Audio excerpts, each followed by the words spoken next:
The generation of waste in Europe has substantially increased in the past years and keeps on growing. Still today, most of it's being landfilled. Landfill means lost forever. Ideally, it should not exist. A huge quantity of the food produced in the EU is lost or wasted, both throughout the industrial chain and municipal waste, which includes households, shops and supermarkets. At the EU level alone, 40% of the bread produced is thrown away. It's time to limit landfill to the minimum and move waste practices towards better alternatives. At the Ellen MacArthur Foundation, what we do primarily is provide the quantification of the potential for a circular economy. So what are the advantages for businesses, but also for governments? The issue of landfill is the symptom of the linear model. It means that we have in the economy things that do not fit absolutely anywhere and that have to be buried. And frankly, it should make us think, is the system fit for purpose when most of the stuff needs to be buried somewhere without any hope of ever becoming valuable materials again? The European Parliament Committee on Environment recently voted to amend a European Commission proposal on waste management, increasing the recycling rate, limiting landfill to 5% and reducing half the food waste by 2030. Gli obiettivi che abbiamo fissato in questo pacchetto sono effettivamente molto ambiziosi, però io penso che siano anche obiettivi pragmatici, obiettivi raggiungibili.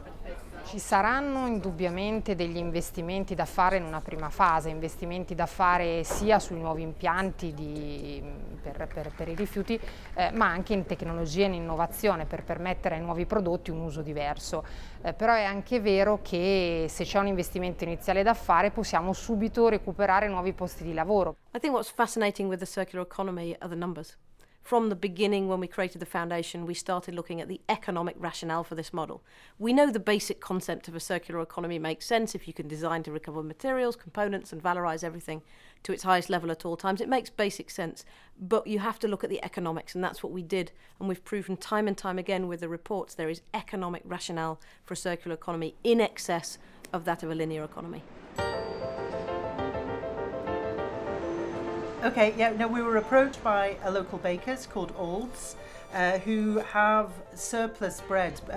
It is the circular economy that we are looking at, and so our brewer, Alec, he took about 6 months to come up with a really good recipe. Yes, absolutely, we can deliver into Glasgow. We actually transform bread into beer. It's actually a very old tradition we're reviving. The first beer was made from bread thousands of years ago.